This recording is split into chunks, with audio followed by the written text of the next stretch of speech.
মুনা, কি ব্যাপার? আমার এক্স ওয়াইফ আমার অফিসের সামনে দারোয়ানের ড্রেস পরে কি করতেছে? আমাকে সত্যিটা জানতেই হবে। এক্সকিউজ মি, কি ব্যাপার? আপনাকে তো আমি এর আগে আমার অফিসের সামনে দেখি নাই। আপনি কি নতুন জয়েন করেছেন এখানে? জি স্যার, আজকে আমার জয়েনিং ডে, আজকে আমি জয়েন করছি এখানে। আচ্ছা, বুঝতে পেরেছি। কিন্তু আমার কেন জানি মনে হচ্ছে আপনাকে আমি চিনি। আপনার নাম তো সাদিয়া, তাই না? হ্যাঁ, আমার নাম সাদিয়া, কিন্তু আপনি এমনভাবে বলতেছেন যে আপনি হয়তো আমাকে চিনেন। অ্যাকচুয়ালি আমি সাজিদের ফ্রেন্ড, আই মিন ছোটবেলার ফ্রেন্ড। আপনাদের ডিওএইচএস যে বাসা ছিল না, ওই বাসায় আমি সাজিদের সঙ্গে অনেকবার গেছি। তখন আপনাকে আমি অনেকবার দেখেছিলাম, এই জন্যই আপনাকে দেখে আমার অনেক চেনা চেনা মনে হচ্ছিল। ও আচ্ছা, আপনি আমার হাজবেন্ড সাজিদের ফ্রেন্ড? কিন্তু একটা কথা আমি কিছুতেই বুঝতে পারছি না। সাজিদ তো অনেক ভালো একটা বিজনেসম্যান ছিল, আপনাদের অবস্থাও বেশ ভালো ছিল, কিন্তু আপনি হঠাৎ এই অফিসে সিকিউরিটি গার্ডের জব করছেন, ঠিক বুঝতে পারলাম না। না স্যার, হয়েছে কি, মানে ওর ওর বিজনেসে একটু লস আসছে, তো তাই আমি এখানে সিকিউরিটি গার্ডের জব করতেছি, আর অন্য একটা কোম্পানিতে জব করতেছে। কি বলেন আপনি এগুলা?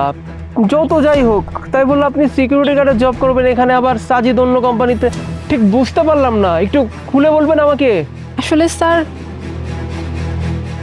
আমি পরিস্থিতির শিকার। পরিস্থিতির শিকার? আচ্ছা, আমি তো আপনার হাজবেন্ডের ফ্রেন্ড, বললাম তো, আমাকে আপনি বিশ্বাস করতে পারেন। আমাকে আপনি বলেন, এমনও তো হতে পারে যে আমি আপনাকে সাহায্য করতে পারি। প্লিজ, আপনি এইভাবে কথা লুকোবেন না আমার কাছে। আপনি আমার কাছে কথাগুলো খুলে বলুন। আর ভালো কথা, আপনার মুখে এগুলো কিসের চিহ্ন?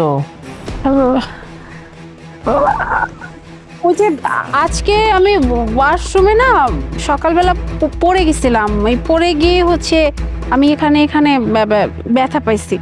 দেখেন, কোনটা ওয়াশরুমে পড়ে যাওয়ার চিহ্ন আর কোনটা মানুষের হাতে মার খাওয়ার চিহ্ন, সেটা কিন্তু আমি বেশ ভালো মতোই বুঝতে পারি। এতটুকু বোঝার ক্ষমতা আমার হয়েছে।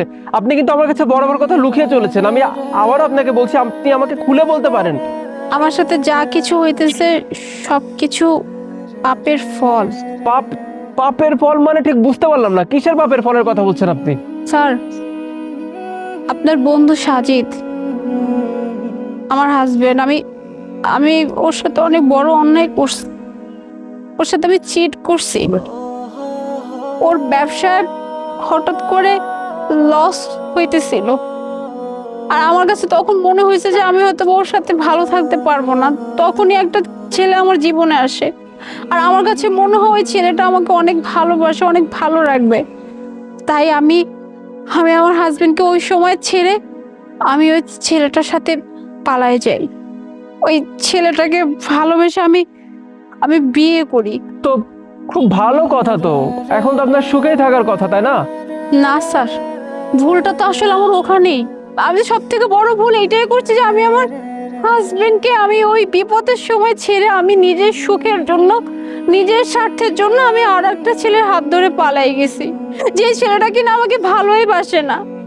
জানেন স্যার, আমি যখন আমার হাজবেন্ডকে ছেড়ে চলে যাই, আমার হাজবেন্ড অনেক কষ্ট পায়, কিন্তু আমার কাছে মনে হয়েছিল আমি ওই ছেলেটার কাছে গেলে আমি অনেক ভালো থাকবো। তারপরে ওই ছেলেটাকে আমি বিয়ে করি, কিন্তু বিয়ের 6 মাসের মাথায় ওই ছেলেটার আসল রূপ আমি দেখতে পাই। ওই ছেলেটা আমার প্রতি কোনো অ্যাট্রাকশন দেখায় না, এমনকি আমার সাথে নানা ধরনের খারাপ ব্যবহার শুরু করে, অত্যাচার শুরু করে, এমনকি আমাকে আমাকে প্রচুর মারতো। এই যে আজকে যে আঘাত দেখতেছেন, এটা ওই আমাকে মারছে। আসলে আমার কোনো উপায় ছিল না, কি করবো বলেন, কারণ আমি আমার হাজবেন্ডকে ছেড়ে চলে আসছি। আমার ফ্যামিলি থেকেও সবাই বলছে যে তুই যেহেতু সাজিদকে ছেড়ে চলে আসছিস, তাহলে যে ছেলের কাছে যাইতেছিস এরপরে কিছু হইলে সেটা আমাদের দেখার বিষয় না। তাই আমি সবকিছু সহ্য করে আমি আছি। এমনকি এমনকি আমার ওই সেকেন্ড হাজবেন্ড কোনো কাজও করে না, বলে তুই কাজ করবি, তুই কাজ করে টাকা ইনকাম করে দিবি, আমি চলবো। এই হইতেছে আমার জীবন স্যার। আমি অনেক বড় ভুল করে ফেলছি, আমি এখন বুঝতেছি। সত্যি আপনার কথা শুনে বেশ খারাপ লাগছে। তো আপনার সঙ্গে এত কিছু ঘটে গেল, আপনি তো একটাবার সাজিদকে ইনফর্ম করলেই পারতেন। কি বলতেছেন স্যার? আমি সাজিদের কাছে কিভাবে যাব বলেন? হ্যাঁ, যে মানুষটার সাথে আমি এত বড় অন্যায় করছি, আমি বলতে গেলে পাপ করছি, ওর বিপদের সময় আমার ওর পাশ সব থেকে থাকা দরকার ছিল, আর আমি সেই সময় ওকে ছেড়ে আমি চলে আসছি শুধুমাত্র আমার নিজের সুখের জন্য, নিজের স্বার্থের জন্য। আমি আবার ওর সামনে যাব, ওর সামনে গিয়ে কি বলবো যে আমি তোমাকে ছেড়ে যে ছেলের কাছে গেছি সেই ছেলে আমাকে মারধর করে? আমার তো এই মুখটা নাই। তবে স্যার, আমার খুব ইচ্ছা কি জানেন, আমি যদি সাজিদকে আবার কখনো দেখা পাই, আমি আমি ওর কাছে হাত জোড় করে ক্ষমা চাইবো। ও যেন আমাকে মাফ করে দেয়, কারণ আমি যে এখন জীবনটা পার করতেছি, আমি জানি এটা আমার সম্পূর্ণ পাপের ফল। ওকে যে কষ্ট দিচ্ছি সেই কষ্ট আমার জীবনে লাগছে, কিন্তু আমি জানি ওর সাথে আমার কোনদিন দেখা হবে না। কেন হবে না জানেন? কারণ ও কোনদিন আমার সামনেই আসবে না, কারণ ও তো আমাকে ঘৃণা করে। ভালোবাসা তো দূরে থাক, আমার চেহারাটা পর্যন্ত দেখবে না। আমি যদি বলি আমি এখনো তোমাকে ভালোবাসি, তাহলে? সাজিদ, তুমি? হ্যাঁ, আমি এখানে। সাজিদ, সাজিদ, আমি অনেক বড় অন্যায় করছি সাজিদ তোমাকে ছেড়ে এসে।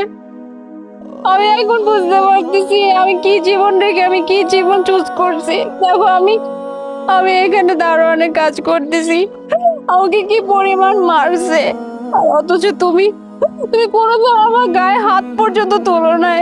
আর আমি সেই মানুষটাকে না বুঝি শুধুমাত্র আমার নিজের সুখের জন্য আমি ছেড়ে চলে আসছি। আমি আমি তোমার কাছে হাত জোড় করে ক্ষমা চাইতেছি সাজিদ, যদি পারো আমাকে মাফ করে দাও। আমি অনেক বড় পাপ করছি জীবনে, তুমি মাফ না করলে আল্লাহ আমাকে মাফ করবে না। মাফ চাইছো তুমি আমার কাছে? হ্যাঁ, এটা ঠিক যে তুমি আমার সঙ্গে যে কাজটা করেছিলে অনেক অন্যায় কাজ করেছিলে। তুমি জানো, তুমি আমাকে ছেড়ে চলে আসার পর আমি মানসিকভাবে কি পরিমাণ ভেঙে পড়ি, কিন্তু এত কিছুর মাঝেও না আমি একটা মুহূর্তের জন্য তোমাকে ভুলতে পারিনি, ঘৃণা করতে পারিনি। আমার বাসা থেকে আমাকে বরাবরই বলতো বিয়ে করার কথা, কিন্তু আমি তো কোনোদিন অন্য কাউকে ভালোই বাসতে পারবো না, কারণ আমি তো এখনো তোমাকে ভালোবাসি। মাপ চেয়েছো আমার কাছে, তাই তো? একটা শর্ত আছে, একটা শর্তে আমি তোমাকে মাফ করতে পারি। শর্ত?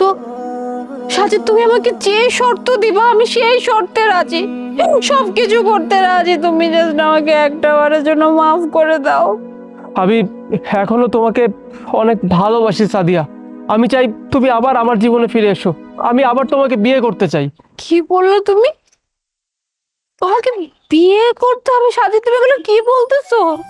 যে মেয়েটা তোমার সাথে এত বড় প্রতারণা করলো, তোমাকে ছেড়ে অন্য একটা ছেলের সাথে পালায় চলে আসছে, আর তুমি সেই মেয়েকে বিয়ে করতে চাইতেছো? সেই মেয়েকে তুমি আবার তোমার জীবনে নিতে চাইতেছো? আমি তো আসলে তোমার ভালোবাসা ডিজার্ভই করি না। তুমি কেন আবার আমাকে বিয়ে করতে চাইতেছো? হ্যাঁ, আমি মানছি তুমি আমার কাছে অনেক অন্যায় করেছো, কিন্তু তুমি তো মাপ চাইছো, তাই না? আল্লাহর কাছে যখন কোনো বান্দা পাপ করে ক্ষমা চাই, আল্লাহ সে বান্দাকে মাফ করে দেয়। আর আমরা তো মানুষ, এই ভুলের জন্য আমি তোমাকে মাফ করব না, কিন্তু প্লিজ আর আর আমার থেকে দূরে সরে যেও না। আমি একটাবার তোমাকে হারিয়ে যে কষ্ট পেয়েছি, এত বছর পর আমি যখন তোমাকে ফিরে পেয়েছি, আমি আবার তোমাকে হারাতে চাই না। আমি কোনো কথা শুনতে চাই না মুনা, তুমি প্লিজ আমাকে বিয়ে করতে রাজি হয়ে যাও, না করো না। আচ্ছা ঠিক আছে সাজিদ, আমি অবশ্যই তোমাকে বিয়ে করব, কারণ আমার কাছে যে সুযোগটা আছে এই সুযোগটা আমি হাতছাড়া করব না, কারণ সবাই তো দ্বিতীয় সুযোগ বারবার পায় না। আমি যে তোমাকে আমি আবার জীবনে ফিরে পাবো এটা তুমি কল্পনাও করি নাই, আর তুমি যে আমাকে মাফ করে তোমার জীবনে আবার ফিরিয়ে নিবে এটাও আমি বুঝতে পারি নাই। আমি তোমাকে অবশ্যই বিয়ে করব, কিন্তু তুমি আমাকে প্লিজ মাফ করে দিও।